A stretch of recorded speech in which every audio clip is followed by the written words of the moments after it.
think LeBron was fantastic tonight. Played hard. You know, he's almost 40 years old. He played the hardest on our team. Huffs against Jackson Hayes. Aldama. Huff got by James. Santi's three. Played the hardest on our team. Spoons out. Edey taps it back. Santi behind his back. Edey against Austin Reeves. Hooks can't hit. Played the hardest on our team. 10 to shoot. Jake going right to the rack. Played the hardest on our team. Lob for James. Finds Hayes. He misses. Shot clock violation, but they let him play on. Great look, Morant. When it comes to basketball in the modern era, the offensive end of the floor is undoubtedly king. And looking back at past eras, yes, you had superstar players who weren't great defenders, average defenders, even below average defenders. But even those guys night to night gave effort on the defensive end. Nowadays, superstar players, they simply don't give effort on that end, don't really try or care, because their fan base, their media backing, will just kind of give them the pass and not look at their defense. And one of the big time problems is only looking at stats. I'm averaging a triple-double in the finals, so I'm pretty good. Defense nowadays is just kind of thrown out the window for validating players and ranking them among their peers. Case in point with a network like ESPN. Coming into this year, Anthony Davis wasn't ranked as a top 10 player. Now his running mate LeBron James somehow was in the top 10 and it was pushing top 5. This is ridiculous, man. Ridiculous. And Davis versus LeBron, it's kind of the perfect case study of do you watch the games or you just look at the stats, the stat sheet, and the overall box score. Because looking at Davis versus LeBron offensively, they're virtually equal. Defensively, it's not even close, there's no debate. Davis debatably is the best defender in the game. And so far this year, he's top 5 in blocks, top 10 in boards, and leading the league in points per game. Anthony Davis, based off the numbers and the eye test, one of the best two-way players of all time. Now, like I said previously, Davis versus LeBron defensively, that debate is non-existent. As looking at LeBron's defense, he's lackadaisical, uninterested, and just not inspired to play great defense. I mean, watching some of these plays right here, this is like Rockets level James Harden stuff. No effort, no intensity, just not a care in the world. And that's my biggest problem. LeBron age 39, I don't expect lockdown defense, prime LeBron. But what you do expect, at least some type of effort, some intensity, at least give me something. LeBron in these games on defense is a net negative. And when you put him in top 10 debates, top 5 debates, or like Kenny Smith, say he's top 2. This defensive stuff has to be addressed and talked about. Let's talk, John, about the 500-pound elephant in the room. And one thing I always hear about LeBron James is high basketball IQ. And look, LeBron, of course, does have a high basketball IQ. But nowadays, pushing 40, that IQ exclusively revolves on the offensive end. As defensively, one of the worst help defenders I've seen in recent history. But a lot more standstill threes. Pippen lob for Clark. Shot clock down to 5. Topside bounce to Jaden Ivey. Here's Pippen crosses over against Vincent. Sets up LaRavia. His three is down. Pathetic. I mean, those clips right there from one game versus Memphis, absolutely embarrassing. A lot of times over-helping, not helping enough, losing his man, and just checked out on defense. Defense to a lot of people, it's 95% effort. And that right there, it's a lack of effort and a lack of trying. And ironically, LeBron James actually called out the entire team for terrible transition defense, when in reality, he should call out himself as the sole culprit for LA being a terrible team in transition. Lob for James, finds Hayes, he misses. Shot clock violation, but they let him play on. Great look, Morant. He got back in transition. Reeves, another foul line look. He's had plenty tonight. Jaren collects his 6th rebound of the game, Rob Fisher. Morant, a look away, a Wells 3. He got back in transition. In a lot of these NBA games, end of halves, end of quarters, beginning of halves, that's where the games are won and lost. And LeBron right there, again, no effort on the defensive end to get back and support his team. And looking at the overall numbers like the eye test, I mean, it does not lie. The Lakers this year in fast break points given up, they rank dead last, 30 of 30 at 21.2 points per game. Last year under Darvin Ham, they ranked 27th, not much better.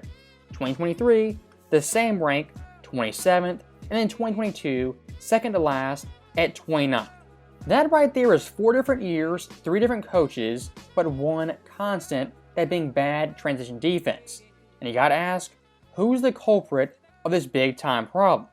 If you ask me, more times than not, it's actually LeBron James.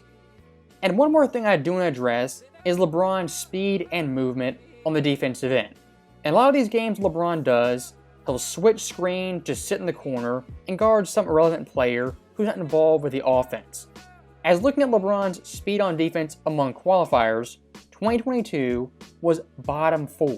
2023, the same thing. 2024, also the exact same thing. LeBron in that 3-year stretch was one of 3 players to be bottom 4 in speed per game on defense every single season. The other guys, Chris Paul, as well as James Harden. Hey, I'm not surprised. When looking at LeBron's defense, it's not a lack of skill or ability, it's just a lack of effort and intensity, which makes it more frustrating. What LeBron cares about nowadays is getting his points, rebounds, and assists. Because according to his fans, if he gets those points stuff to the stat sheet, he quote-unquote didn't have a bad game. But even looking at someone like Nick Wright of all people, caught out LeBron James' bad off-ball defense many years ago.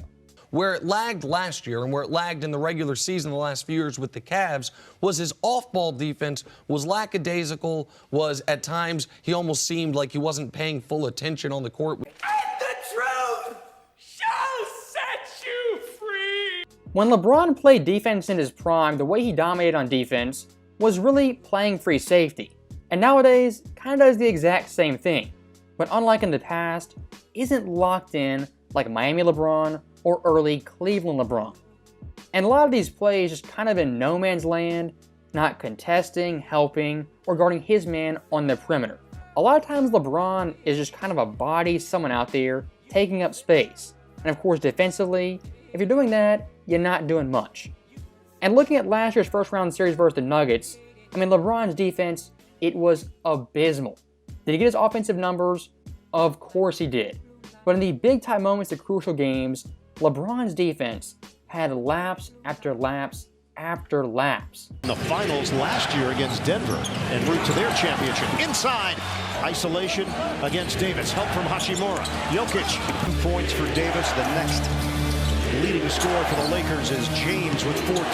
Porter, give it up. Gordon hanging on the lead is 4. Murray, bounce it. I ain't gonna lie, I'm getting cooked. And speaking of effort, Lakers new coach JJ Redick, the anointed new Pat Riley, said LeBron vs. Memphis, quote, played harder than everyone on the entire team.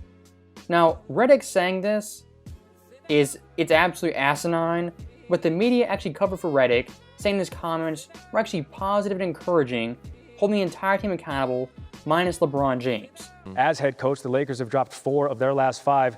What do you make of JJ Redick calling out his players? I said earlier, I love it, man. Okay. He's setting a standard, man. Okay. He's setting a standard, man. Okay. He's setting a standard.